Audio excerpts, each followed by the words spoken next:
और यहाँ विश्व रंग का जो कार्यक्रम चल रहा है, इतने सुंदर और भव्य कार्यक्रम में है, बहुत आकर्षणीय कार्यक्रम में। और यहाँ के भारतवर्ष के सारे प्रसिद्ध लेखक, साहित्यिक और विश्व के कई भागों से कई साहित्यिक भी आए हुए हैं।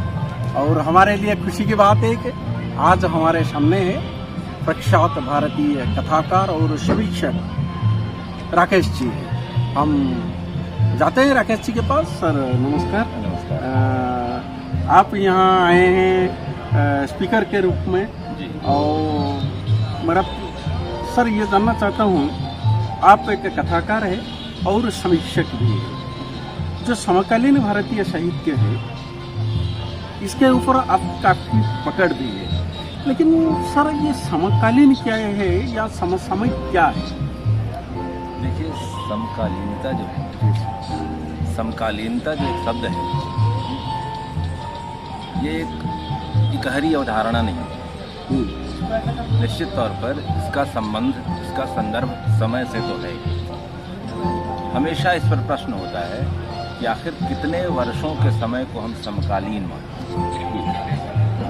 इस पर कई तरह की बातें होती हैं। मेरा जो मानना है कि पिछले 25 वर्षों का जो समय है समकालीन है। सर ये मान लिया जाए, मेरी बात पूरी कर लें। हाँ।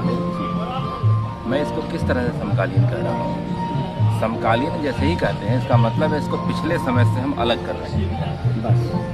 तो वैसी कोई एक लकीर, स्पष्ट लकीर होनी चाहिए जिससे हम यह तय कर सकें कि इससे पहले का समय कुछ और था, इसके बाद का समय कुछ और है। जब तक यह लकीर हमारे पास नहीं होगी, हम समकालीनता को ठीक से परिभाषित नहीं कर पाएंगे। जो मेरा मानना है कि 95 के आसपास, 1995 के आसपास, तो ये 91 से लेकर 95 का जो समय है, तो परिवर्तन हुए। तो देखिए, आर्थिक परिवर्तन एक ऐसा परिवर्तन होता है जो समाज को प्रभावित करता है, हमारे रहन सहन को प्रभावित करता है, हमारी सांस्कृतिक चेतना को प्रभावित करता है, हमारे पूरी दैनंदिनी को प्रभावित करता है। और जब पूरी दैनंदिनी प्रभावित होगी तो उसका असर साहित्य पर होगा।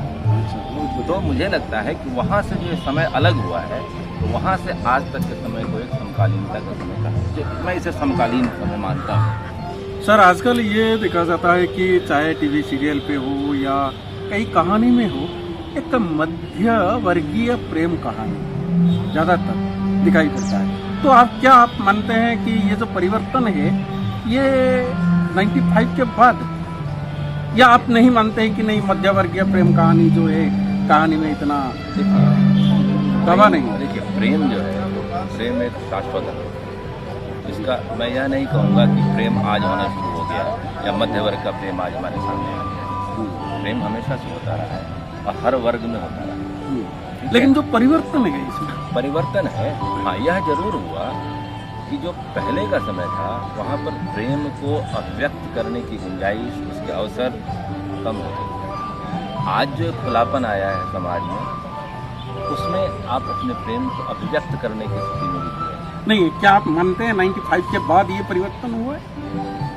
इसके बाद परिवर्तन हुए हैं। मैंने क्या कहा कि प्रेम की अभिव्यक्ति के जो अवसर हैं वह भी बढ़े हैं, और साथ साथ प्रेम को लेकर जो एक मूल्यबोध होता है वह भी बदला है।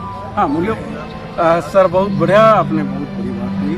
और एक बात, आप कहानी लिखते हैं और समीक्षा भी करते हैं जी। तो 2 शब्द में बताइए, आप क्या कहेंगे, किसको हम सही समीक्षा कहेंगे? देखिए, समीक्षा जो है, पहले तो यह बताऊं कि कहानी क्या करती है, जो हम अपनी नंगी आंखों से नहीं देख सकते हैं।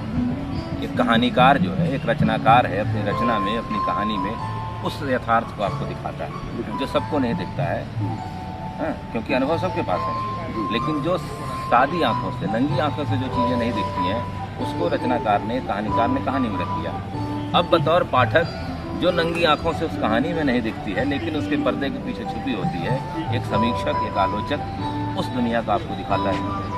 हाँ, आपने एक सही समीक्षा की बात की, तो समीक्षक का काम रचना और पाठक दोनों के बीच में एक सेतु का काम है। वह न सिर्फ उस रचना को, उसके भाष्य को आप तक पहुंचाता है, बल्कि समीक्षा प्रक्रिया के दौरान उस रचना की एक पुनर्रचना भी करता है, जो आपका हिस्सा जाके उसमें बनते हैं। तो एक सही समीक्षक जो है वह वही आपको कहेगा जो वह फील करता है, जो मतलब रचना की जो समीक्षा है वो हमेशा तर्क आधारित होनी चाहिए। बहुत बहुत धन्यवाद सर। राकेश जी एक जाने माने स्वर है भारतीय कथा साहित्य या समीक्षा साहित्य में, और जो बता रहे थे एक कहानीकार की जो सूक्ष्म दृष्टि होते हैं, लेकिन जो समीक्षक है अति सूक्ष्म दृष्टि अगर होगा तो समीक्षा सही होगा।